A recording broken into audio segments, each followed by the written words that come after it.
Maayong adlaw kaninyo mga langga, no? Kakain tayo ngayon ng masasarap na pagkain at samahan nyo kami mga langga dahil ang chef natin today ay magluluto ng pork at napaka-crunchy nito mga langga. O diba, ang sarap-sarap talaga niyan mga langga. Sobra, kahit walang sausawa na, sobrang sarap ng timpla. Today guys, ay nakabili kami dito ng crabs, mud crabs po ito, yung malalaki. At medyo nakakatakot siyang hawakan mga langga kasi lumalaban talaga siya.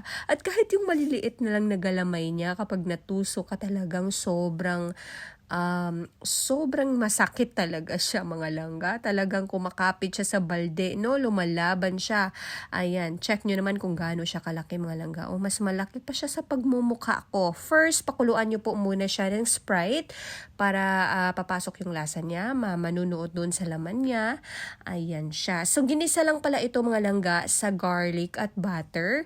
At ayun, ihiwalay lang yung kanyang mga laman kasi medyo malalaki siya. Ihiwalay lang siya mga langga, no? So, ayan na. Ilalagay siya sa malaking bowl at ayan na siya mga langga. Pero yung sauce niyan mga langga, yung doon mo siya niluto, ay pwede mo siyang ihiwalay para gawin mo rin siyang sausawan. So, ayan na siya. Napakasarap yan mga langga. And of course, all-time season ito mga langga, ang ating tuyo. Thank you so much langga, Alex or Esteves sa pagbigay ng aming tuyo. Maraming salamat hanggang ngayon. Kinakain pa rin namin kasi sobrang dami. Thank you so much. God bless you, langga. Hi ate, ano pong favorite nyong pagkain? Hindi ko na alam, Your Honor. Ang dami.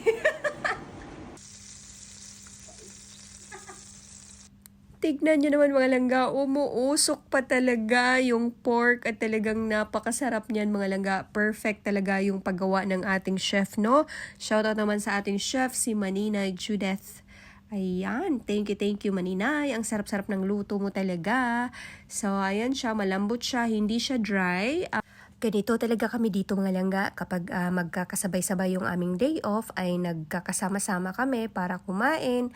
Ayan lang yung talagang masaya na kami sa mga ganyan dito mga langga, no? Medyo malungkot kasi dito mga langga. At ayan na mga langga, kakain na ako.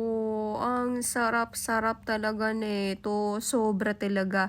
Kahit sa Pilipinas pa lang, madalas namin tong niluluto ng mga pinsan ko. At ayan, nag-get together kami para lang kumain. O diba, talaga tayo mga Pilipino, iba yung culture natin. Masaya na tayo sa food. O diba, comfort talaga natin yung ating mga pagkain.